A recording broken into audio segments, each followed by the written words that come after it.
ଆଜି ଆସନ୍ତୁ ଆମ୍ଭେ ଆପଣା ଆତ୍ମାର ମହତ୍ତ୍ୱ ବିଷୟରେ ପରମେଶ୍ୱରଙ୍କ ବାକ୍ୟର ଭାଗ କରିବା।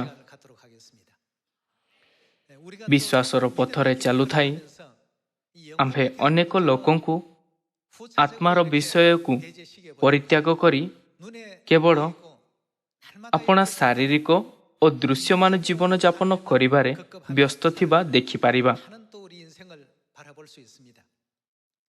କିନ୍ତୁ ଆମ୍ଭମାନଙ୍କୁ ପ୍ରଥମେ ଏହା ବୁଝିବାର ଆବଶ୍ୟକ ଅଛି କି ଆମ୍ଭମାନଙ୍କ ଜୀବନର ମହତ୍ତ୍ୱ କ'ଣ। ଯଦି ଆମ୍ଭେ ଆତ୍ମାର ବିଷୟକୁ ଅଣଦେଖା କରିବା ଏବଂ କେବଳ ଶାରୀରିକ ବିଷୟଗୁଡ଼ିକୁ ଦେଖିବା, ତେବେ ଆମ୍ଭମାନଙ୍କୁ ପରମେଶ୍ୱରଙ୍କ ଉପରେ ବିଶ୍ୱାସ କରିବାରେ ଅସୁବିଧା ହେବ। ସେହି ମାମଲାରେ ଆମ୍ଭେ ଚିନ୍ତା କରିପାରିବା, ଯଦିଓ ପ୍ରେରିତମାନେ ପରମେଶ୍ୱରଙ୍କଠାରେ ବିଶ୍ୱାସ କରିଥିଲେ, କିନ୍ତୁ ସେମାନେ ସେହି ପ୍ରକାର ଅତ୍ୟାଚାର ଦେଇ କାହିଁକି ଗଲେ? ଏମିତି କାହିଁକି କି ଯେଉଁ ଲୋକମାନେ ପରମେଶ୍ୱରଙ୍କଠାରେ ବିଶ୍ୱାସ କରନ୍ତି ସେମାନଙ୍କୁ ଅସୁବିଧାରେ ପକାଯାଉଅଛି? ଯଦି ଆମ୍ଭେ ଆତ୍ମା ବିଷୟରେ ଜାଣିବା ବିନା ଆପଣା ତୃତୀୟ ଆୟାମୀ ଦୃଷ୍ଟିକୋଣର ସହିତ କେବଳ ଏହି ଦୁନିଆକୁ ଦେଖିବା, ତେବେ ଆମ୍ଭେ ପରମେଶ୍ୱରଙ୍କୁ ବୁଝିପାରିବା ନାହିଁ ଆଉ ନାହିଁ ତାଙ୍କ ଉଦ୍ଦେଶ୍ୟକୁ ଅନୁଭବ କରିପାରିବା। ଏହି ମାମଲାରେ ଯଦି ଆମ୍ଭମାନଙ୍କ ଉପରେ ହଠାତ୍ କୌଣସି ଅସୁବିଧା ଆସିଯାଏ, ତେବେ ଆମ୍ଭେ ଆପଣା ବିଶ୍ୱାସକୁ ପରିତ୍ୟାଗ କରିପାରୁ ଆଉ ଇସ୍କରିୟତ ଯେହୁଦାଙ୍କ ପରି ପରମେଶ୍ୱରଙ୍କୁ ପରିତ୍ୟାଗ କରି ସାଂସାରିକ ଜୀବନରେ ଡେଇଁ ପଡ଼ିବା। ଏହି ପ୍ରକାରର ଦୁଃଖଦ ପରିସ୍ଥିତି ଆମ୍ଭମାନଙ୍କ ସହିତ କେବେ ମଧ୍ୟ ଘଟିବା ଉଚିତ ନୁହେଁ। ପରମେଶ୍ୱର ପୃଥିବୀକୁ ଆସିଲେ ଏବଂ ମାନବ ଜାତିଙ୍କ ଉଦ୍ଧାର ନିମନ୍ତେ କ୍ରୁଶ ଉଠାଇଲେ ଆଉ ଆପଣା କୋଳରେ ଆମ୍ଭମାନଙ୍କ ନେତୃତ୍ୱ କଲେ। ଆମ୍ଭମାନଙ୍କୁ ଆତ୍ମାର ଜଗତକୁ ଅନୁଭବ କରାଇବା ନିମନ୍ତେ, ଯାହା ଏକ ବାସ୍ତବିକ ଓ ମହତ୍ତ୍ୱପୂର୍ଣ୍ଣ ଦୁନିଆ, ପରମେଶ୍ୱର ସ୍ୱୟଂ ଆସିଲେ ଓ ଲୋକଙ୍କୁ ବାଇବଲର 66ଟି ପୁସ୍ତକ ପଢ଼ାଇବା ପାଇଁ ଆପଣା ଭାବବାଦୀମାନଙ୍କୁ ମଧ୍ୟ ପଠାଇଲେ। ଯଦି ଆମ୍ଭେ ଆତ୍ମା ବିଷୟରେ ଜାଣିନାହୁଁ, ତେବେ ଆମ୍ଭେ ଭାବିପାରିବା ଆରାଧନା ଦିନ ଶନିବାର କି ରବିବାର, ତାହା ମୋର ଧ୍ୟାନ ନାହିଁ। କୌଣସି ଦିନ ମଧ୍ୟ ଆରାଧନା କରିବାରେ ସମସ୍ୟା କ'ଣ? ଖ୍ରୀଷ୍ଟମାସ ପାଳନ କରିବା ବିଷୟରେ କ'ଣ? ଦୁନିଆ ଏହାକୁ ସମ୍ପୂର୍ଣ୍ଣ ଉପଭୋଗ କରୁଅଛି। ନିସ୍ତାର ପର୍ବ ଛାଡ଼ିବାରେ କ'ଣ ଭୁଲ ଅଛି? ବିଶ୍ରାମ ଦିନ ଛାଡ଼ିବାରେ କ'ଣ ଭୁଲ ଅଛି? ମନୁଷ୍ୟ ଶାରୀରିକ ବସ୍ତୁକୁ ତୁରନ୍ତ ଅନୁଭବ କରିପାରେ, କିନ୍ତୁ ଆପଣା ଶାରୀରିକ ଦୃଷ୍ଟିକୋଣରୁ ଆତ୍ମିକ ଆଶୀର୍ବାଦକୁ ତୁରନ୍ତ ଅନୁଭବ କରିପାରେ ନାହିଁ। ଏଥିପାଇଁ ସେମାନେ ଶବ୍ଦକୁ ବୁଝିପାରନ୍ତି ନାହିଁ। ଆଜି ବି ପରମେଶ୍ୱର ଆମ୍ଭମାନଙ୍କୁ ପ୍ରଚୁର ଆଶୀର୍ବାଦ ଦେଇଛନ୍ତି। ପରମେଶ୍ୱର ଆମ୍ଭମାନଙ୍କୁ ପବିତ୍ର ଆତ୍ମା ପ୍ରଦାନ କରିଛନ୍ତି। ତେବେ ଆସନ୍ତୁ ଆଜି ପୁଣି ଥରେ ଆତ୍ମା ବିଷୟରେ ଜାଣିବା। ବେଳେବେଳେ ଲୋକଙ୍କ ମନରେ ଏହି ପ୍ରଶ୍ନ ହୁଏ କି ବିଶ୍ୱାସର ପୂର୍ବପୁରୁଷମାନେ ଭୋକ, ତୃଷା ଏବଂ 39 ଚାବୁକ ଖାଇବାର ଯନ୍ତ୍ରଣାର ଦୁଃଖ କାହିଁକି ଭୋଗିବାକୁ ପଡ଼ିଲା? ସେମାନଙ୍କର ଏପରି ପ୍ରଶ୍ନ ହେବାର କାରଣ ହେଉଛି ଯେ ଆତ୍ମିକ ଦୁନିଆ ସେମାନଙ୍କ ଆଖିରେ ଦୃଶ୍ୟମାନ ହୁଏ ନାହିଁ। ବିଶ୍ୱାସୀ ଏବଂ ଅବିଶ୍ୱାସୀମାନଙ୍କ ମଧ୍ୟରେ ପାର୍ଥକ୍ୟ ହେଉଛି କି ବିଶ୍ୱାସୀମାନେ ଆତ୍ମିକ ଦୁନିଆ ଆଡ଼କୁ ଦୌଡ଼ୁଛନ୍ତି କାରଣ ସେମାନେ ଏହାକୁ ଦେଖିପାରିବେ, ଆଉ ଅବିଶ୍ୱାସୀ ଲୋକମାନେ ପୃଥିବୀରେ ଦୁଃଖ ଉଠାଉଥାଇ କେବଳ ଜୀବନଯାପନ କରିବା ପାଇଁ ଚେଷ୍ଟା କରନ୍ତି, କାରଣ ସେମାନେ ନା ତ ଆତ୍ମିକ ଦୁନିଆ ଦେଖିପାରିବେ ଆଉ ନା ହିଁ ଆତ୍ମାର ଅସ୍ତିତ୍ୱକୁ ଜାଣନ୍ତି। ପ୍ରସିଦ୍ଧ ରାଜନୈତିକ ବ୍ୟକ୍ତିତ୍ୱ, ମହାନ ଓକିଲ, ମହାନ ପ୍ରଫେସର, ଦାର୍ଶନିକ, ନାୟକ, ଦୁନିଆରେ ଅଗଣିତ ଲୋକ ଅଛନ୍ତି, କିନ୍ତୁ ଯଦି ସେମାନଙ୍କୁ ପ୍ରଶ୍ନ କରାଯାଏ, କ'ଣ ଆପଣ ସମସ୍ତ ଗତ ଦିନଗୁଡ଼ିକରେ ସନ୍ତୁଷ୍ଟ ଅଛନ୍ତି? ସେମାନେ କହନ୍ତି ନାହିଁ। ପୃଥିବୀରେ ରହୁଥିବା ସମସ୍ତ ଲୋକ ସନ୍ତୁଷ୍ଟ ନୁହନ୍ତି, କେବଳ ଆପଣା ଭୂମିକାରେ ଅଭିନୟ କରୁଛନ୍ତି। ମୁଁ ମଧ୍ୟ ଆପଣା ଭୂମିକା ତୁଲାଉଛି ଏବଂ ଆପଣ ଆପଣା ଭୂମିକାରେ ଅଭିନୟ କରୁଛନ୍ତି, ହଁ ନା? ଦୁନିଆର ସମସ୍ତ ଲୋକଙ୍କ ମଧ୍ୟରୁ ଭିକାରୀମାନେ ଭିକାରୀଙ୍କ ଭୂମିକା ତୁଲାଉଛନ୍ତି, ରାଜା ରାଜାଙ୍କ ଭୂମିକା ତୁଲାଉଛନ୍ତି, ରାଷ୍ଟ୍ରପତି ରାଷ୍ଟ୍ରପତିଙ୍କ ଭୂମିକା ତୁଲାଉଛନ୍ତି, ଗୃହିଣୀମାନେ ଗୃହିଣୀଙ୍କ ଭୂମିକା ଏବଂ ସ୍ୱାମୀ ସ୍ୱାମୀ ଭୂମିକାରେ ଭୂମିକା ତୁଲାଉଛନ୍ତି। ଆମ୍ଭମାନଙ୍କ ମଧ୍ୟରୁ ପ୍ରତ୍ୟେକ କେବଳ ଆମ୍ଭମାନଙ୍କୁ ଦିଆଯାଇଥିବା ଭୂମିକା ତୁଲାଉଛି। ପୁଣି ଯେତେବେଳେ ଏହି ସମସ୍ତ ନାଟକ ସମାପ୍ତ ହେବ, ତେବେ ଆମ୍ଭେ ସମସ୍ତେ ଆପଣା ମୂଳ ଜୀବନକୁ ଫେରିଯିବା। ବେଳେବେଳେ ଆମ୍ଭେ ଭାବିପାରିବା, ମୁଁ ଏହି ଭୂମିକାକୁ ପସନ୍ଦ କରେ। ମୁଁ ରାଜାଙ୍କ ମୁକୁଟକୁ ପିନ୍ଧି ମହାନ ଗୌରବରେ ବଞ୍ଚିବାକୁ ଚାହେଁ, କିନ୍ତୁ କୌଣସି ମାର୍ଗ ନାହିଁ। କାରଣ ଆମ୍ଭମାନଙ୍କୁ ଏହି ଭୂମିକା ଦିଆଯାଇ ନାହିଁ। ଆମମାନଙ୍କୁ ସେହି ଭୂମିକା ପାଇଁ ଈର୍ଷା କରିବାର ଆବଶ୍ୟକ ନାହିଁ ଯାହା ଆମମାନଙ୍କୁ ଦିଆଯାଇ ନାହିଁ। ଆମମାନଙ୍କୁ କେବଳ ଆପଣା ଭୂମିକା ସଚ୍ଚୋଟତାରେ ତୁଳାଇବାର ଆବଶ୍ୟକ। ଆମ୍ଭେ ସମସ୍ତେ କେବଳ ପୃଥିବୀରେ ଦିଆଯାଇଥିବା ଭୂମିକାରେ ଅଭିନୟ କରୁଅଛୁ। ଯେତେବେଳେ ଆମ୍ଭମାନଙ୍କର ସାଂସାରିକ ଜୀବନ ସମାପ୍ତ ହୋଇଯିବ, ଆମ୍ଭେ ସମସ୍ତେ ସେହି ଦୁନିଆକୁ ଫେରିଯିବା ଯେଉଁଠାରୁ ଆମ୍ଭେ ଆସିଥିଲୁ। ଆମ୍ଭେ ସମସ୍ତେ ଆପଣା ମୂଳ ଦୁନିଆ ଏବଂ ଆପଣା ମୂଳ ଅବସ୍ଥାକୁ ଫେରିଯିବା। ଭାଇ ଓ ଭଉଣୀମାନେ, ଆସନ୍ତୁ ଆମେ ନା କେବଳ ସାଂସାରିକ ଜୀବନ ଉପରେ ଧ୍ୟାନ ଦେବା, କିନ୍ତୁ ଅନନ୍ତ ଦୁନିଆ ଅର୍ଥାତ୍ ଆମ୍ଭମାନଙ୍କର ମୂଳ ଦୁନିଆ ଆଡ଼କୁ ଦେଖିବା, ଯେଉଁଠି ଭବିଷ୍ୟତରେ ଆମ୍ଭେ ଫେରିଯିବା। ଯଦି ଲୋକମାନେ ଆତ୍ମିକ ଦୁନିଆକୁ ଅନୁଭବ କରନ୍ତି, ତେବେ ସେମାନେ କଦାପି ମଧ୍ୟ ଭୌତିକ ଜୀବନ ସହିତ ବନ୍ଧା ହେବେ ନାହିଁ ଏବଂ ସାଂସାରିକ ଲୋଭରେ ଲାଗି ରହିବେ ନାହିଁ। ଯେତେବେଳେ ଯୀଶୁ 2000 ବର୍ଷ ପୂର୍ବେ ପୃଥିବୀକୁ ଆସିଥିଲେ, ତେବେ ସେ କହିଲେ, ସାଂସାରିକ ବିଷୟରେ ଅତ୍ୟଧିକ ଉତ୍ସାହ ଏବଂ ଶକ୍ତି ପ୍ରୟୋଗ କର ନାହିଁ, ଯାହା ଶୀଘ୍ର ଅଦୃଶ୍ୟ ହୋଇଯିବ। ଆସନ୍ତୁ ଆମେ ଲୁକ ଅଧ୍ୟାୟ 12କୁ ଯିବା ଆଉ ଜାଣିବା କି ଆମ୍ଭମାନଙ୍କ ମୂଳ ଦୁନିଆ କ'ଣ। ଲୁକ ଅଧ୍ୟାୟ 12 ପଦ 16ରେ ଲେଖା ଅଛି, ଆଉ ସେ ସେମାନଙ୍କୁ ଏହି ଦୃଷ୍ଟାନ୍ତ କହିଲେ, ଜଣେ ଧନୀ ଲୋକର କ୍ଷେତରେ ବହୁତ ଫସଲ ହେଲା। ସେଥିରେ ସେ ମନେ ମନେ ବିବେଚନା କରି କହିଲା, କ'ଣ କରିବି, କାରଣ ମୋହର ଫସଲ ସଂଗ୍ରହ କରି ରଖିବା ନିମନ୍ତେ ସ୍ଥାନ ନାହିଁ। ପୁଣି ସେ କହିଲା, ଏହା କରିବି, ମୋର ଅମାର ସବୁ ଭାଙ୍ଗି ବଡ଼ ବଡ଼ କରି ତୋଳିବି ଓ ସେସବୁରେ ମୋର ଶସ୍ୟ ଓ ଦ୍ରବ୍ୟ ସବୁ ସଂଗ୍ରହ କରି ରଖିବି। ଆଉ ମୁଁ ମୋର ପ୍ରାଣକୁ କହିବି, ରେ ପ୍ରାଣ, ଅନେକ ବର୍ଷ ନିମନ୍ତେ ତୋର ବହୁତ ଦ୍ରବ୍ୟ ସଞ୍ଚିତ ଅଛି, ବିଶ୍ରାମ କର, ଭୋଜନ କର, ଆମୋଦ କର। କିନ୍ତୁ ଈଶ୍ୱର ତାହାକୁ କହିଲେ, ରେ ନିର୍ବୋଧ, ଆଜି ରାତିରେ ତୋର ପ୍ରାଣ ତୋଠାରୁ ନିଆଯିବ। ସେଥିରେ ତୁ ଯାହା ଯାହା ଆୟୋଜନ କରିଅଛୁ, ସେହି ସବୁ କାହାର ହେବ? ଯେ ଆପଣା ନିମନ୍ତେ ଧନ ସଞ୍ଚୟ କରେ କିନ୍ତୁ ଈଶ୍ୱରଙ୍କ ବିଷୟରେ ଧନୀ ନୁହେଁ, ତାହା ପ୍ରତି ଏହିପରି ଘଟେ। ଯୀଶୁ ଏହା କାହିଁକି କହିଲେ ଯେ ଏହି ଧନୀ ଲୋକ ନିର୍ବୋଧ? ଧନୀ ଲୋକକୁ ଏହାର ଅନୁଭବ ନଥିଲା କି ତାହାର ଜୀବନର ମୂଳ ବିଷୟ ତାହାର ଆତ୍ମା। ସେ କେବଳ ସାଂସାରିକ ବିଷୟରେ ଆଗ୍ରହୀ ଥିଲା। ଏଥିପାଇଁ ଯୀଶୁ କହିଲେ, ରେ ନିର୍ବୋଧ। ଏହା ଏକ ନାଟକରେ ତାଙ୍କର ଭୂମିକା ବ୍ୟତୀତ ଆଉ କିଛି ନଥିଲା, କିନ୍ତୁ ସେ ଏହାକୁ ନିଜର ଜିନିଷ ବୋଲି ବିବେଚନା କଲା। ଯଦି ଏହା ତାହାର ନିଜର ହୋଇଥାନ୍ତା, ତେବେ ସେ ମୃତ୍ୟୁ ପରେ ମଧ୍ୟ ତାହାର ହୋଇଥାନ୍ତା, ହଁ ନା? କଥାରେ ଅଛି, ଆମ୍ଭେ ଦୁନିଆରେ ଉଲଗ୍ନ ହୋଇ ଆସୁ ଓ ଉଲଗ୍ନ ହୋଇ ହିଁ ଚାଲିଯାଉ। ସିକନ୍ଦର ମହାନ ଆପଣା ଶେଷ ଇଚ୍ଛା ଛାଡ଼ି ଦେଇଗଲେ କି ଯେତେବେଳେ ସେ ମରିଯିବ, ତେବେ ତାଙ୍କ ହାତକୁ କବରର ବାହାରେ ରଖାଯାଉ। ତେବେ ସେ ଆପଣା ହାତ କବରରୁ ବାହାର କରିବା ପାଇଁ କାହିଁକି କହିଲେ?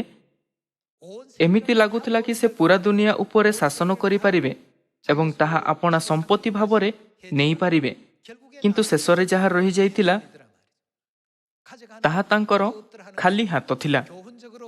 ଏହି ଶିକ୍ଷା ଦେବା ପାଇଁ କି ମରିବା ସମୟରେ ଲୋକମାନେ କିଛି ନେଇପାରନ୍ତି ନାହିଁ, ସେ ଏପରି ଶେଷ ଇଚ୍ଛା ଛାଡ଼ିଥିଲେ। ଏହା ମଧ୍ୟ ଲେଖା ଅଛି, ରେ ନିର୍ବୋଧ, ଆଜି ରାତିରେ ତୋର ପ୍ରାଣ ତୋଠାରୁ ନିଆଯିବ। ସେଥିରେ ତୁ ଯାହା ଯାହା ଆୟୋଜନ କରିଅଛୁ, ସେହି ସବୁ କାହାର ହେବ? ଧନୀ ଲୋକ ମନେ ମନେ ବିବେଚନା କରି କହିଲା, କ'ଣ କରିବି, କାରଣ ମୋହର ଫସଲ ସଂଗ୍ରହ କରି ରଖିବା ନିମନ୍ତେ ସ୍ଥାନ ନାହିଁ। ମୋର ଅମାର ସବୁ ଭାଙ୍ଗି ବଡ଼ ବଡ଼ କରି ତୋଳିବି ଓ ସେସବୁରେ ମୋର ଶସ୍ୟ ଓ ଦ୍ରବ୍ୟ ସବୁ ସଂଗ୍ରହ କରି ରଖିବି। ଯେହେତୁ ମୋର ଅନେକ ବର୍ଷ ଧରି ଅନେକ ସମ୍ପତ୍ତି ଅଛି, ତେବେ ମୁଁ ଆରାମ କରିବି, ଖାଇବି, ପିଇବି, ଖୁସିରେ ବଞ୍ଚିବି। ଧନୀ ଲୋକ ଆପଣା ଆତ୍ମା ବିଷୟରେ ଟିକିଏ ହେଲେ ଚିନ୍ତା କରିନଥିଲା। ଏହା ପ୍ରଥମ କାରଣ କି ଯୀଶୁ ତାଙ୍କୁ ନିର୍ବୋଧ କହିଲେ। ଆଉ ଦ୍ୱିତୀୟ କାରଣ ଏହା କି ଧନୀ ଲୋକକୁ ଏହା ଅନୁଭବ ନଥିଲା କି କୌଣସି ଦିନ ତାହାର ପ୍ରାଣ ତାଠାରୁ ନିଆଯିବ। ତୃତୀୟ କାରଣ ଏହା କି ସେ ଆତ୍ମିକ ଦୁନିଆ ନିମନ୍ତେ ପ୍ରସ୍ତୁତ ହେବା ବିନା ଯାହା ତାଙ୍କୁ ପ୍ରସ୍ତୁତ କରିବା ଦରକାର, କେବଳ ପୃଥିବୀରେ ଆନନ୍ଦ ଉପଭୋଗ କରୁଥିବା ବସ୍ତୁର ପ୍ରସ୍ତୁତ କରିବା ସହିତ ଆପଣା ଜୀବନ ବିତାଉଥିଲା। ତେବେ ଯୀଶୁ ଦୃଷ୍ଟାନ୍ତରେ କହିଲେ, ଆଜି ରାତିରେ ତୋର ପ୍ରାଣ ତୋ ଠାରୁ ନିଆଯିବ। ନିଆଯିବକୁ ଫେରି ଆସିବା ନିମନ୍ତେ ଡାକିବାରେ ପରିବର୍ତ୍ତନ କରାଯାଇପାରିବ, ହଁ ନା? ଏଥିପାଇଁ ଆଜିର ଶୀର୍ଷକ ହଠାତ୍ ପୁନର୍ବାର ଡକାଯିବା। କ'ଣ ହେବ ଯଦି ନିର୍ଦ୍ଦେଶକ କହିବେ, ଆପଣଙ୍କ ଅଭିନୟ ଏତେ ଖରାପ କି ଆଜି ଆପଣଙ୍କ ଶେଷ ଦିନ। ବର୍ତ୍ତମାନ ଠାରୁ ଆଉ କେହି ଭୂମିକା ଅଭିନୟ କରିବ, ଏଥିପାଇଁ ଆପଣଙ୍କୁ ଏହା ଆଜି ଶେଷ କରିବା ଉଚିତ। ତେବେ ଅଭିନେତାକୁ ଆପଣା ଭୂମିକାରେ ଆପଣା ସମସ୍ତ ଶକ୍ତି ଲଗାଇବା ସତ୍ତ୍ୱେ ବିଦାୟ ନେବାକୁ ପଡ଼ିଥାଏ। ଏଥିପାଇଁ ଯୀଶୁ ଆମମାନଙ୍କୁ ଜଣେ ବୁଦ୍ଧିମାନ ବ୍ୟକ୍ତି ହେବା ନିମନ୍ତେ କହୁଛନ୍ତି, ଯିଏ ସମସ୍ତ ବସ୍ତୁକୁ ପ୍ରଥମରୁ ହିଁ ପ୍ରସ୍ତୁତ କରୁଛନ୍ତି, ଯାହାଦ୍ୱାରା ଆମ୍ଭେ ହଠାତ୍ ଫେରିଯିବାର ଡକାଯିବା ବେଳେ ଲଜ୍ଜିତ ନ ହେଉ। ଆମ୍ଭ ସମସ୍ତଙ୍କୁ ଫେରିଯିବା ପାଇଁ ଡକାଯିବ। କେବଳ ଫେରିଯିବାର ଡାକିବାର ପ୍ରଣାଳୀ ଅଲଗା। କେହି ଯୁଦ୍ଧ ଦ୍ୱାରା, କେହି ରୋଗ ଦ୍ୱାରା, ଆଉ କେହି ଦୁର୍ଘଟଣା ଦ୍ୱାରା। ଏହି ଦୁନିଆରେ ଜନ୍ମିତ ସମସ୍ତ ଲୋକ ସେହି ମୁହୂର୍ତ୍ତର ସମ୍ମୁଖୀନ ଅବଶ୍ୟ କରିବେ, ଯେତେବେଳେ ପରମେଶ୍ୱର ସେମାନଙ୍କୁ ଫେରି ଆସିବା ଡାକିବେ। ସେହି ସମୟ କିଛି ଲୋକ ଆଶ୍ଚର୍ଯ୍ୟ ହେବେ, ଆଉ କିଛି ଲୋକ ଖୁସିର ଉପଭୋଗ କରିବେ। କେତେକ ଏହି ବିଚାର ଉପରେ ପ୍ରସନ୍ନ ହେବେ କି ସର୍ବଶେଷରେ ମୁଁ ସେହି ଗୌରବମୟ ଦୁନିଆକୁ ଯାଉଅଛି ଯେଉଁଠାରେ ପରମେଶ୍ୱର ଅଛନ୍ତି। କିନ୍ତୁ କେତେକ କହିବେ, ମୁଁ ବର୍ତ୍ତମାନ ମଧ୍ୟ ଆପଣା 30 ବର୍ଷରେ ଅଛି। ଯେତେବେଳେ ମୃତ୍ୟୁଦୂତ ଆସିବେ, ତେବେ ତାଙ୍କୁ କୁହ ଯେ ମୁଁ ତାଙ୍କ ସହିତ ଯାଇପାରିବି ନାହିଁ, କାରଣ ମୋର ଗର୍ଭ ଆଘାତ ପାଇଛି। ମୁଁ ଏକ ପପ୍ ଗୀତର ଏହି ପ୍ରକାର କଥା ଶୁଣିଲି। ଏକ ଅନ୍ୟ କବିତାର ଗୀତ କହେ, ତାଙ୍କୁ କୁହ ଯେ ମୋର ଯିବାର ସମୟ ଆସିନାହିଁ। ବାସ୍ତବରେ ଆମ୍ଭେ ଏପରି ସ୍ଥିତିରେ ନାହୁଁ ଯେଉଁଠାରେ ଆମ୍ଭେ ଏହା କହିପାରିବା। ଯଦି ହଠାତ୍ ଫେରିଯିବାର ଆଦେଶ ଦିଆଯାଏ, ତେବେ କିଛି ଲୋକଙ୍କୁ ରାତିରେ ଶୋଇବା ସମୟ ମଧ୍ୟ ଫେରିଯିବାକୁ ପଡ଼ିଥାଏ। ଫେରିଯିବା ନିମନ୍ତେ ଡାକିବାର ଭିନ୍ନ ଭିନ୍ନ ପ୍ରଣାଳୀ ଅଛି। କିନ୍ତୁ ଯଦି ସେମାନେ ଆତ୍ମା ନିମନ୍ତେ ପ୍ରସ୍ତୁତ ନ ହୁଅନ୍ତି, ତେବେ ସେମାନେ ସମସ୍ତେ ମୂର୍ଖ ଅଟନ୍ତି। କିନ୍ତୁ ସିଓନର ଆମମାନଙ୍କ ସମସ୍ତ ସଦସ୍ୟ, ଯେଉଁମାନେ ପୁରା ଦୁନିଆରେ ବିଶ୍ରାମ ଦିନ ପାଳନ କରନ୍ତି, ବାସ୍ତବରେ ଧନ୍ୟ ଅଟନ୍ତି। କ'ଣ ଆପଣ ବର୍ତ୍ତମାନ ସମସ୍ତ ବିଷୟକୁ ପ୍ରସ୍ତୁତ କରୁନାହାନ୍ତି? ଯଦିଓ ଦୁନିଆ ପ୍ରସ୍ତୁତ କରୁନାହିଁ, କିନ୍ତୁ ପ୍ରତିଦିନ ଆମ୍ଭେ ତାହା ପ୍ରସ୍ତୁତ କରୁଅଛୁ, ଯାହା ଆମ୍ଭମାନଙ୍କ ଜୀବନର ମୂଳ ବିଷୟ। ପ୍ରେରିତ ପାଉଲ ଏବ୍ରୀ ଅଧ୍ୟାୟ 9ରେ ଯୀଶୁଙ୍କ ବାକ୍ୟକୁ ଏହି ପ୍ରକାର ଲେଖିଲେ। ଆସନ୍ତୁ ଆମ୍ଭେ ଏବ୍ରୀ ଅଧ୍ୟାୟ 9 ପଦ 27 ଦେଖିବା। ମନୁଷ୍ୟମାନଙ୍କ ନିମନ୍ତେ ଯେପରି ଥରେ ମାତ୍ର ମୃତ୍ୟୁ ଆଉ ତାହାପରେ ବିଚାର ନିରୂପିତ ଅଛି, ଅନ୍ୟ ଶବ୍ଦରେ ମନୁଷ୍ୟ ଫେରିଯିବା ନିମନ୍ତେ ନିରୂପିତ ଅଛି। ମନୁଷ୍ୟମାନଙ୍କ ନିମନ୍ତେ ଯେପରି ଥରେ ମାତ୍ର ମୃତ୍ୟୁ ଆଉ ତାହାପରେ ବିଚାର ନିରୂପିତ ଅଛି, ସେହିପରି ଖ୍ରୀଷ୍ଟ ମଧ୍ୟ ଅନେକଙ୍କ ପାପ ବହନ କରିବା ନିମନ୍ତେ ଥରେ ମାତ୍ର ଉତ୍ସର୍ଗୀକୃତ ହୋଇ ଦ୍ୱିତୀୟ ଥର ପାପ ସକାଶେ ନୁହେଁ, ବରଂ ଯେଉଁମାନେ ତାହାଙ୍କ ଅପେକ୍ଷାରେ ଅଛନ୍ତି ସେମାନଙ୍କ ପରିତ୍ରାଣ ନିମନ୍ତେ ଦର୍ଶନ ଦେବେ। ମନୁଷ୍ୟଙ୍କ ଫେରିଯିବା ନିମନ୍ତେ ଡକାଯିବା ଓ ତାହାପରେ ବିଚାର ହେବା ନିରୂପିତ ଅଛି। ଗୁରୁତ୍ୱପୂର୍ଣ୍ଣ ଏହା ହେଉଛି ଯେ ଲୋକଙ୍କ ପାଇଁ ନରକରେ ଯିବା ବା ସ୍ୱର୍ଗ ରାଜ୍ୟକୁ ଯିବାର ବିଚାର ବାକି ଅଛି। ଏହି ସମୟରେ ଆମ୍ଭେ ଆପଣା ଭବିଷ୍ୟତର ଦୁନିଆ ସ୍ୱର୍ଗ ରାଜ୍ୟର ପ୍ରସ୍ତୁତି ପାଇଁ ଚେଷ୍ଟା କରୁଅଛୁ। ବର୍ତ୍ତମାନ ଆତ୍ମିକ ଦୁନିଆରେ ପରମେଶ୍ୱର ଆମମାନଙ୍କ ପାଇଁ କ'ଣ ପ୍ରସ୍ତୁତ କରୁଛନ୍ତି? ସେ ଶୀଘ୍ର ହିଁ ଆମମାନଙ୍କ ଫେରିଯିବାର ଅପେକ୍ଷା କରୁଥାଇ ଆମମାନଙ୍କର ରହିବାର ବାସସ୍ଥାନ, ଅନନ୍ତ ଉତ୍ତରାଧିକାରୀ ଏବଂ ରାଜପୁରୋହିତ ପଦର ପ୍ରସ୍ତୁତ କରୁଛନ୍ତି। ପୃଥିବୀରେ ନାଟକ ସମାପ୍ତ ହେବା କ୍ଷଣି ଶୀଘ୍ର ଆସ। ମୁଁ ବର୍ତ୍ତମାନ ତୁମମାନଙ୍କ ପାଇଁ ମୁକୁଟ ରଖୁଅଛି, ଯାହା ସ୍ୱର୍ଗରେ କେବେ ଲୋପ ହେବ ନାହିଁ। ଆମମାନଙ୍କୁ ଏହା ମନେ ରଖିବା ଉଚିତ। କିନ୍ତୁ ଆପଣମାନଙ୍କ ମଧ୍ୟରୁ କେହି କେହି ଭାବନ୍ତି, ଯେହେତୁ ମୁଁ ଚଳିତ ବର୍ଷ ଆଉ ଏକ ବର୍ଷ ବଢ଼ିଅଛି, ତେବେ କ'ଣ ମୁଁ ଅଦରିକାରୀ ହୋଇଯାଉଅଛି? ମୋତେ ଜଣା ନାହିଁ କି ଏପରି କାହିଁକି ଭାବନ୍ତି। ଏହା ସାଂସାରିକ ଲୋକଙ୍କ ଚିନ୍ତାଧାରା। ଆମ୍ଭେ ସିଓନର ସନ୍ତାନ ଅଟୁ। ଯଦି ଆମେ ପରମେଶ୍ୱରଙ୍କ ଦ୍ୱାରା ପ୍ରସ୍ତୁତ ସ୍ୱର୍ଗ ରାଜ୍ୟର ବିଷୟରେ ଭାବିବା, ତେବେ ଏହା କେତେ ଖୁସିର କଥା। ଆମମାନଙ୍କ ବୟସ ବଢ଼ିବା ସହିତ ସ୍ୱର୍ଗ ରାଜ୍ୟ ସତେ ହିଁ ନିକଟତର ହୁଏ। କ'ଣ ଆପଣ ସମ୍ମତ ନୁହନ୍ତି?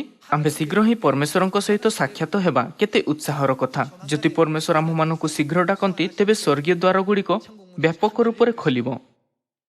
ଯେତେବେଳେ ଆମ୍ଭେ ଦ୍ୱାର ଦେଇ ପ୍ରବେଶ କରୁ, ହଜାର ହଜାର ଏବଂ ଲକ୍ଷ ଲକ୍ଷ ସ୍ୱର୍ଗଦୂତ ଏହା କହି ଆମମାନଙ୍କ ସ୍ୱାଗତ କରିବେ।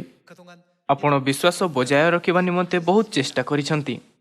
ପ୍ରେରିତ ପାଉଲ ସର୍ବଦା ସେହି ଦୃଶ୍ୟ ବିଷୟରେ ଚିନ୍ତା କରି ଉତ୍ସାହର ସହିତ କାର୍ଯ୍ୟ କଲେ। ସମସ୍ତ ଅତ୍ୟାଚାର ଏବଂ ପରୀକ୍ଷା ପ୍ରେରିତ ପାଉଲଙ୍କ ବିଶ୍ୱାସକୁ ପ୍ରଭାବିତ କରିପାରିଲା ନାହିଁ। ଆମମାନଙ୍କୁ ମଧ୍ୟ ସେହି ପଥ ଅନୁସରଣ କରିବା ଉଚିତ। କିନ୍ତୁ ଯେତେବେଳେ ପରମେଶ୍ୱରଙ୍କ ଉପରେ ବିଶ୍ୱାସ କରୁନଥିବା ଲୋକଙ୍କୁ ଫେରି ଆସିବା ନିମନ୍ତେ ଡକାଯାଏ, ସେମାନେ ଭୟରେ କମ୍ପି ଉଠନ୍ତି ଏବଂ ମୃତ୍ୟୁକୁ ଭୟ କରନ୍ତି, କାରଣ ସେମାନେ ଜାଣନ୍ତି ଯେ ସେମାନଙ୍କୁ ଦଣ୍ଡ ଦିଆଯିବ। ଆମମାନଙ୍କ ବିଷୟରେ କ'ଣ? ଯେତେବେଳେ ପରମେଶ୍ୱର ଆମମାନଙ୍କୁ ଫେରିଯିବା ନିମନ୍ତେ ଡାକିବେ, ତେବେ ଆମ୍ଭେ କେତେ ଖୁସି ହେବା। ଆମ୍ଭେ ସିୟନର ସନ୍ତାନଙ୍କୁ ବହୁତ ଖୁସି ହେବ ଯେତେବେଳେ ପରମେଶ୍ୱର ଆମମାନଙ୍କୁ ଫେରିଯିବା ନିମନ୍ତେ ଡାକିବେ, କାରଣ ଆମ୍ଭେ ବିଶ୍ୱାସରେ ଅଛୁ। କେତେ ଖୁସିର କଥା। ଯେତେବେଳେ ପରମେଶ୍ୱର ମାନବ ଜାତିଙ୍କୁ ଫେରି ଆସିବା ନିମନ୍ତେ ଡାକନ୍ତି, ତେବେ ପରମେଶ୍ୱରଙ୍କ ସନ୍ତାନ ଏବଂ ଅବିଶ୍ୱାସୀମାନଙ୍କ ମଧ୍ୟରେ ପାର୍ଥକ୍ୟ ହୁଏ। ସେଥିପାଇଁ ଆମ୍ଭେ ସମସ୍ତେ ପୃଥିବୀରେ ପ୍ରସ୍ତୁତି କରୁଅଛୁ। ଆମ୍ଭେ ପରମେଶ୍ୱରଙ୍କ ସନ୍ତାନ ହେବାର ଅଧିକାର ସହିତ ଜୀବନଯାପନ କରୁଅଛୁ। ଯେଉଁ ଲୋକମାନେ ଆତ୍ମା ବିଷୟରେ ଭାବି ନାହାନ୍ତି, ସେମାନେ ସମସ୍ତେ ମୂର୍ଖ ଲୋକ ଅଟନ୍ତି, କାରଣ ସେମାନେ ପରମେଶ୍ୱରଙ୍କ ହଠାତ୍ ପୁନର୍ବାର ଡକାଯିବା ନିମନ୍ତେ ପ୍ରସ୍ତୁତ ହୋଇନାହାନ୍ତି। ଯେତେବେଳେ ସେମାନେ ବିନା କୌଣସି ପ୍ରସ୍ତୁତିର ହଠାତ୍ ସେହି କ୍ଷଣିର ସମ୍ମୁଖୀନ କରନ୍ତି, ତେବେ ସେମାନେ କେବଳ ଚିତ୍କାର କରି କ୍ରନ୍ଦନ କରନ୍ତି। ଭାଇ ଓ ଭଉଣୀମାନେ, ପରମେଶ୍ୱରଙ୍କ ଉପରେ ବିଶ୍ୱାସ କରି ଜୀବନଯାପନ କରିବା କେତେ ଧନ୍ୟ। ଯଦି ଆତ୍ମିକ ଦୁନିଆ ନାହିଁ, ତେବେ ଏହା ଏକ ଅଲଗା କଥା ହେବ। କିନ୍ତୁ ଆତ୍ମିକ ଦୁନିଆ ସୁନିଶ୍ଚିତ ରୂପରେ ଅସ୍ତିତ୍ୱ ଅଛି। ଆମମାନଙ୍କୁ ଏହି କଥା ଉପରେ ସମ୍ପୂର୍ଣ୍ଣ ବିଶ୍ୱାସ କରିବା ଉଚିତ କି ସେହି ଦୁନିଆ ନିଶ୍ଚିତ ରୂପରେ ଅସ୍ତିତ୍ୱ ଅଛି।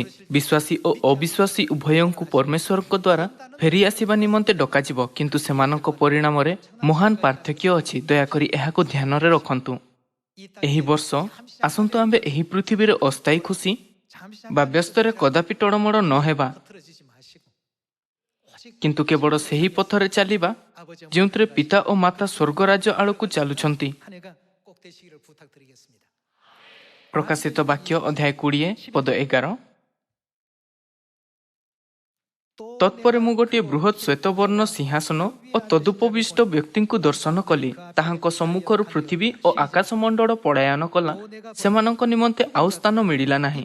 ପଦ 12।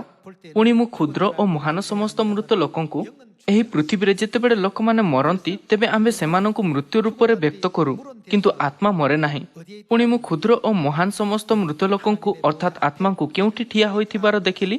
ସେମାନେ ସମସ୍ତେ ସିଂହାସନ ସମ୍ମୁଖରେ ଠିଆ ହୋଇଥିବାର ଦେଖିଲି। ଆଉ ପୁସ୍ତକ ସବୁ ଫିଟାଗଲା। ପରେ ଜୀବନ ପୁସ୍ତକ ନାମକ ଆଉ ଗୋଟିଏ ପୁସ୍ତକ ଫିଟାଗଲା। ସେହି ପୁସ୍ତକମାନଙ୍କରେ ଲିଖିତ ବିଷୟ ପ୍ରମାଣେ ମୃତମାନେ ଆପଣା ଆପଣା କର୍ମ ଅନୁସାରେ କ'ଣ ହେଲେ ବିଚାରିତ ହେଲେ। ମନୁଷ୍ୟମାନଙ୍କ ନିମନ୍ତେ ଯେପରି ଥରେ ମାତ୍ର ମୃତ୍ୟୁ, ଆଉ ତାହା ପରେ କ'ଣ ବିଚାର ନିରୂପିତ ଅଛି। ଏଠାରେ ଆତ୍ମାମାନେ ବିଚାର କରାଯିବା ନିମନ୍ତେ ଠିଆ ହୋଇଛନ୍ତି।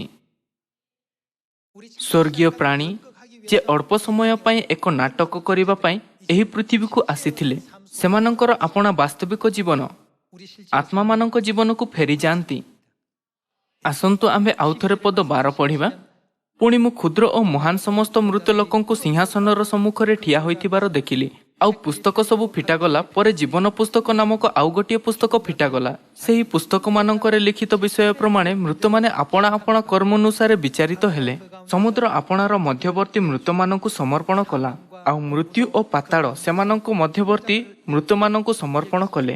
ଏଠାରେ ମୃତମାନେ ସେମାନେ ଅଟନ୍ତି ଯେଉଁମାନେ ହଠାତ୍ ଫେରି ଆସିବା ନିମନ୍ତେ ଡକାଯାଉଅଛି। ପୁଣି ସେମାନେ ପ୍ରତ୍ୟେକ ଆପଣା ଆପଣା କର୍ମ ଅନୁସାରେ ବିଚାରିତ ହେଲେ। ଅଧିକାଂଶ ଲୋକମାନେ ମୂର୍ଖତାପୂର୍ଣ୍ଣ ଜୀବନ କଟାଇଲେ ଓ ସେମାନଙ୍କର କର୍ମ ଅନୁସାରେ ସେମାନଙ୍କ ବିଚାର କରାଯାଉଥିଲା। ପଦ 14। ତତ୍ପରେ ମୃତ ଓ ପାତାଳକୁ ଅଗ୍ନିମୟ ହ୍ରଦରେ ପକାଗଲା। ଏହି ମୃତ୍ୟୁ ଅର୍ଥାତ୍ ଅଗ୍ନିମୟ ହ୍ରଦ ଦ୍ୱିତୀୟ ମୃତ୍ୟୁ। ଯାହାର ନାମ ଜୀବନ ପୁସ୍ତକରେ ଲେଖା ହୋଇଥିବାର ଦେଖାନଗଲା, ତାହାକୁ ଅଗ୍ନିମୟ ହ୍ରଦରେ ପକାଗଲା। ଏହା କେତେ ଅଦ୍ଭୁତ କି ଆପଣଙ୍କ ନାମ ଜୀବନ ପୁସ୍ତକରେ ଲେଖାଯାଇଅଛି। ପରମେଶ୍ୱର ଆମମାନଙ୍କୁ ଜୀବନର ପୁସ୍ତକରେ ଆମମାନଙ୍କ ନାମ ଲେଖାଯିବା ନିମନ୍ତେ ବାପ୍ତିସ୍ମର ଏକ ନିୟମ ଦେଲେ। ଏହା ପୂର୍ବରୁ କି ଆଉ ଏକ ଆତ୍ମା ଅଗ୍ନିର ହ୍ରଦରେ ପ୍ରବେଶ କରେ, ଆମମାନଙ୍କୁ ପ୍ରଚାର କରିବା ଉଚିତ ଆଉ ଲୋକଙ୍କୁ ଆତ୍ମିକ ଦୁନିଆ ବିଷୟରେ ଜଣାଇବା ଦରକାର, ଯାହାଦ୍ୱାରା ସେମାନଙ୍କ ନାମ ମଧ୍ୟ ଜୀବନର ପୁସ୍ତକରେ ଲେଖାଯାଇପାରିବ। ଅନ୍ୟଥା ସେମାନଙ୍କ ସହିତ କ'ଣ ହେବ? ଏହା କହୁଅଛି, ଯାହାର ନାମ ଜୀବନ ପୁସ୍ତକରେ ଲେଖା ହୋଇଥିବାର ଦେଖା ନଗଲା, ତାହାକୁ ଅଗ୍ନିମୟ ହ୍ରଦରେ ପକାଗଲା। ଲୋକଙ୍କୁ ଜାଣିବା ନିମନ୍ତେ କି ଭବିଷ୍ୟତରେ କ'ଣ ହେବ, ପରମେଶ୍ୱର ଯୋହନକୁ ଏହା ଦର୍ଶନରେ ଦେଖାଇଲେ, ହଁ ନା? ପରମେଶ୍ୱର କହିଲେ, ଆଜି ରାତିରେ ତୋର ପ୍ରାଣ ତୋଠାରୁ ନିଆଯିବ। ସେଥିରେ ତୁ ଯାହା ଯାହା ଆୟୋଜନ କରିଅଛୁ, ସେହି ସବୁ କାହାର ହେବ? ଭାଇ ଓ ଭଉଣୀମାନେ, ପୃଥିବୀରେ ଆମମାନଙ୍କ ସାଂସାରିକ ଜୀବନ ମଧ୍ୟ ଆବଶ୍ୟକ ଅଛି, କିନ୍ତୁ ଆପଣ ଆତ୍ମିକ ଜୀବନର ଅପେକ୍ଷା କରୁଥାଇ ପୃଥିବୀରେ ସାଂସାରିକ ଜୀବନର ଆନନ୍ଦ ଉପଭୋଗ କରିବା ଭୁଲ।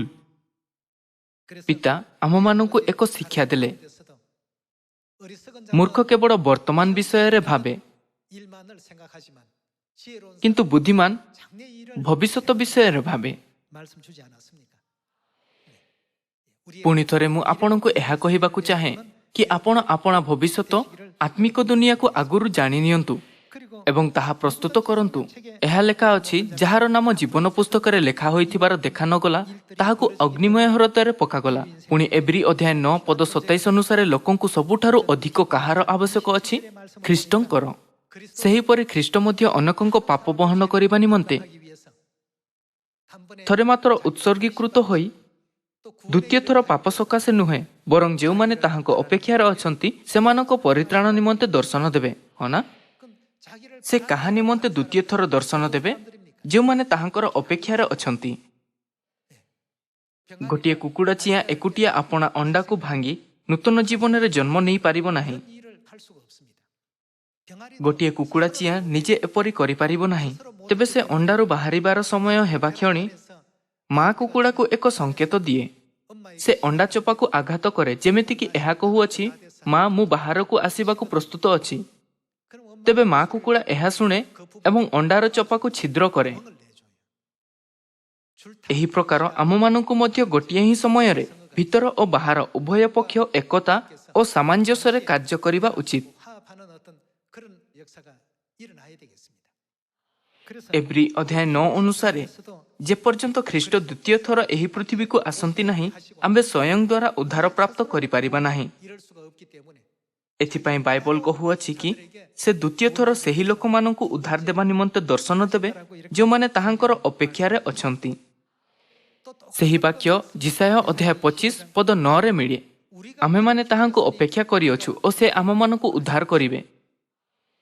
ଯେ ପର୍ଯ୍ୟନ୍ତ ସେ ଆସନ୍ତି ନାହିଁ, ଆମ୍ଭେ ସମସ୍ତେ ସ୍ୱୟଂ ନିଜେ ହିଁ ସେହି ପଥ ଖୋଜିପାରିବା ନାହିଁ, କାରଣ ଆମ୍ଭେ ପରମେଶ୍ୱରଙ୍କ ହଠାତ୍ ପୁନର୍ବାର ଡକାଯିବା ଏକ ବୁଦ୍ଧିମାନ ସମାଧାନ ଖୋଜିବାରେ ଅସମର୍ଥ ଅଟୁ। ତେବେ ବାଇବଲ କହୁଅଛି କି ସେ ଅନ୍ତିମ ଦିନରେ ଏହି ପୃଥିବୀକୁ ଆସିବେ ଓ ଆମମାନଙ୍କୁ ଶିଖାଇବେ। ଆସନ୍ତୁ ଆମେ ମିକା ଅଧ୍ୟାୟ 4 ଦେଖିବା। ଅଧ୍ୟାୟ 4 ପଦ 1। ମାତ୍ର ଶେଷ କାଳରେ, ଶେଷ ଯୁଗରେ ଏରୂପ ଘଟିବ, ସଦାପ୍ରଭୁଙ୍କ ଗୃହର ପର୍ବତଗଣର ଶିଖର ଉପରେ ସ୍ଥାପିତ ହେବ ଓ ଉପପର୍ବତଗଣ ଅପେକ୍ଷା ଉଚ୍ଚୀକୃତ ହେବ, ଆଉ ଗୋଷ୍ଠୀଗଣ ସ୍ରୋତ ପରି ତହିଁ ମଧ୍ୟକୁ ବହି ଆସିବେ। ପୁଣି ଅନେକ ଗୋଷ୍ଠୀ ଯାଉ ଯାଉ କହିବେ, ତୁମେମାନେ ଆସ, ସଦାପ୍ରଭୁଙ୍କ ପର୍ବତକୁ, ଯାକୁବର ପରମେଶ୍ୱରଙ୍କ ଗୃହକୁ ଆମମାନେ ଯାଉ। ତହିଁରେ କ'ଣ?